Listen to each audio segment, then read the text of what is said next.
Bienvenue à tous les utilisateurs et utilisatrices du cours en ligne de sciences et technologies de 3e secondaire.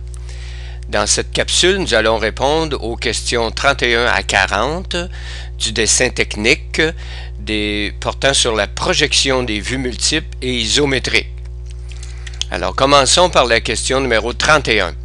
Ce qui est bien important de comprendre ici, c'est que nous allons procéder étape par étape, ligne par ligne, pour que vous puissiez apprendre à dessiner, même si nous sommes en quadrillage et que le dessin technique se fait sur une feuille blanche.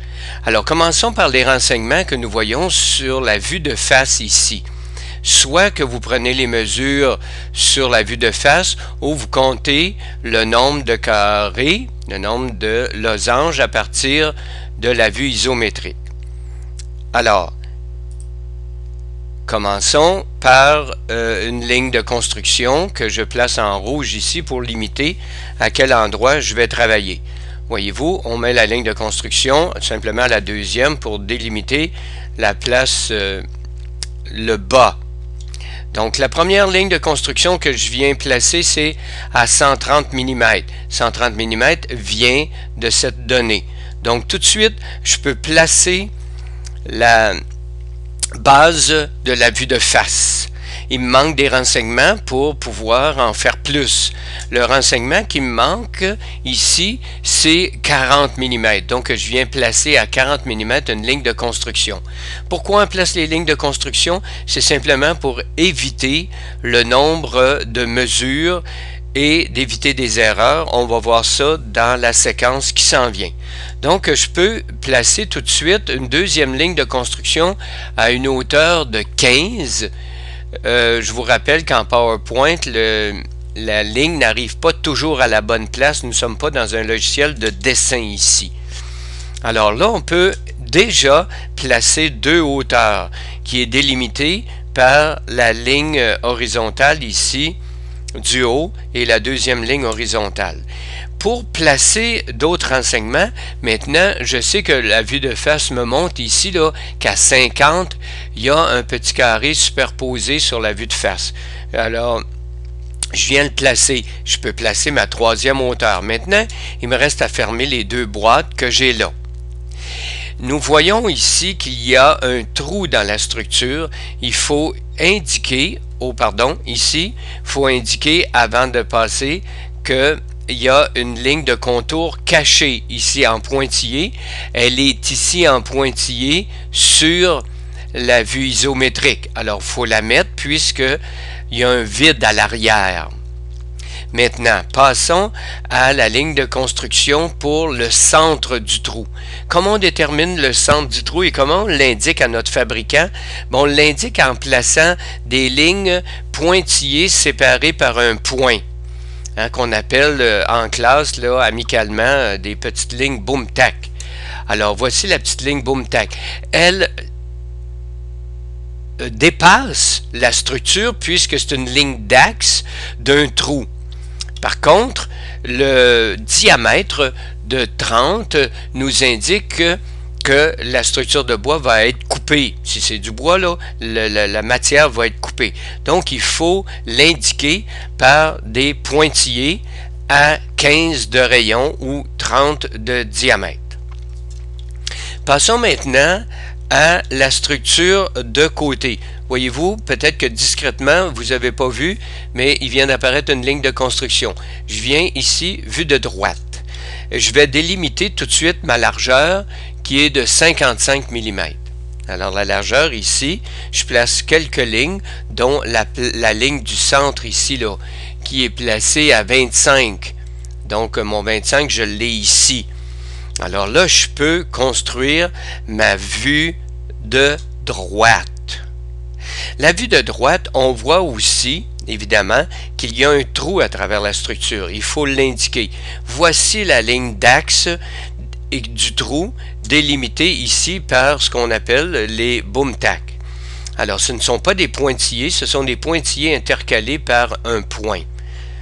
Maintenant, délimitons la largeur du trou qui est toujours de 30 mm.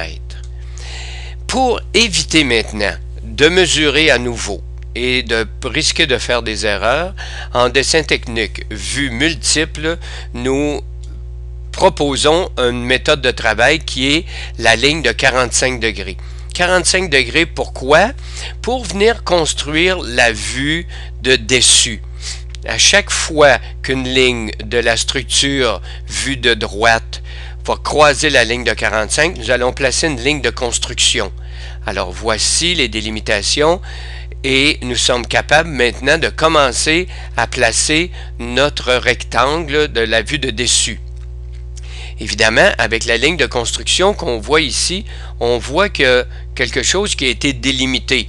Donc, on est capable de voir tout de suite que notre boîte qui est sur le dessus, comme ça, là, elle apparaît ici. Qu'est-ce qu'il nous reste à placer? Vis-à-vis de l'accroisement des lignes d'axe du trou, on va venir placer tout simplement deux lignes d'axe du trou, puisqu'on le voit de dessus. C'est l'endroit où le fabricant va mettre son foret. Le centre du foret va être placé là pour faire le trou. Alors, quel est le diamètre du trou? 30 mm. Voici le dessin complet de numéro 31 et qui décrivant ainsi la méthode de travail. Je vous rappelle que les dimensions ici dans tout le travail, ça sera un carré représente 10 mm sur 10 mm ou, en d'autres mots, 100 mm carrés. Dans les autres réponses, je vais y aller tout simplement en projetant la réponse. Je vais l'exposer suffisamment longtemps pour que vous puissiez vous corriger. Alors, voici la réponse du numéro 32. Des erreurs fréquentes, ici, c'est d'oublier la ligne pointillée qui est ici, qui est la ligne de contour cachée à l'arrière de cette structure. On la voit ici aussi, la ligne pointillée. Quand on regarde vue de droite, on la voit ici, elle passerait à l'arrière comme ça. Donc ça, c'est important de délimiter. Nous ne sommes pas obligés ici d'écrire les cotes pour ces figures, étant donné que nous les avons déjà sur la vue isométrique. La question 33 maintenant, elle est un peu plus difficile. Voici la réponse. La question c'était dessine la vue de dessus. Alors, par les lignes de construction, évidemment, beaucoup d'élèves nous disent « Ah, monsieur, pourquoi qu'on fait des lignes de construction? » Pour simplement projeter ici la structure, vous faites des lignes horizontales à chaque fois qu'il y a un croisement avec la ligne de 45 pour vous aider un peu parce que cette petite structure-là, elle s'en vient en avant ici. Donc, c'est celle-là vue de dessus. C'est difficile quelquefois à visualiser, surtout que l'arrière est un petit peu fait d'une façon spéciale. Alors, aidé de Paul Mardelli, il a réalisé ce dessin isométrique, vue isométrique de la question précédente. Donc, le lien direct ici, c'est que cette réponse du numéro 33 est complétée pour vous aider par la vue isométrique. Beaucoup plus facile à comprendre. Alors, merci encore à Paul. Maintenant, à la question 34, voici la réponse. Il ne faut pas oublier ici que le trou, vu de dessus, passe comme ça ici, et on voit les boom tacks dépasser. Ici, normalement, ça serait des boom tacks qui dépassent en forme d'une croix, et la même chose ici, au niveau simplement de cette structure-ci, par exemple. Numéro 35. Voici la réponse avec les deux trous, un dans la vue de face et l'autre dans la vue de droite. Alors, on les retrouve ici, les deux, là, vue de dessus, donc la vue de face est là, la vue de droite est ici. Corrigez-vous. Ce qui est important, c'est d'en faire, de prendre le temps. Soyez patient pour faire ces choses-là parce que vous ne pouvez pas arriver en quelques minutes à saisir ça. Ce n'est pas un concept qui est très intellectuel, c'est un concept qui est plus une habileté qu'un concept. Comment développer la technique, voir l'objet avant de le dessiner, de s'imaginer comment il est. Alors voici la structure de la réponse numéro 36. 37. Voici le résultat. Petit piège ici, c'est qu'il y a un angle de 30 degrés ici et un angle de 45 ici. Donc, avec la ligne de construction, on vient placer notre petit rectangle ici, comme ça, au coin de la ligne de construction. Évidemment, celle du dessus, si on voit que vue de droite, là, on le voit ici, mais évidemment, on va voir des lignes ici de contour. Numéro 38, un petit peu spécial celui-là, faites attention, il n'y a pas d'erreur dans cette figure. Imaginez-le ici, que si vous comptez 1, 2, 3, évidemment, vous essayez de compter ici 1, 2, 3, 4, mais c'est une pente.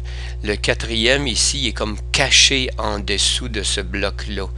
Donc méfiez-vous, c'est une illusion optique ici, il faut faire attention. C'est un bon truc, là, si vous voulez avoir un bon truc, imaginez-le carré et ensuite découpez-le. C'est une très bonne façon de le travailler. Alors vous voyez qu'ici, là, si on respecte le nombre de carrés, 1, 2, on en a 2 ici, 1, 2, pardon, 1, 2, 3, on le voit ici, 1, 2, 3, 1, 2, 3, vers le haut, alors évidemment, on l'a ici, 1, 2, 3, etc. On vient assembler. Très bien. Faites attention ici, l'arrière est représenté par un pointillé. Donc c'est pour ça que je compte 1, 2, 3. Par contre, c'est écrit ici 1, 2, 3, 4. Évidemment, en avant, ça va être 4. C'est normal. Bon travail, soyez patient là-dessus. Ici, à compléter, évidemment, là, c'est quelque chose de un peu flou au point de départ, mais vous avez, les carrés sont clairement identifiés.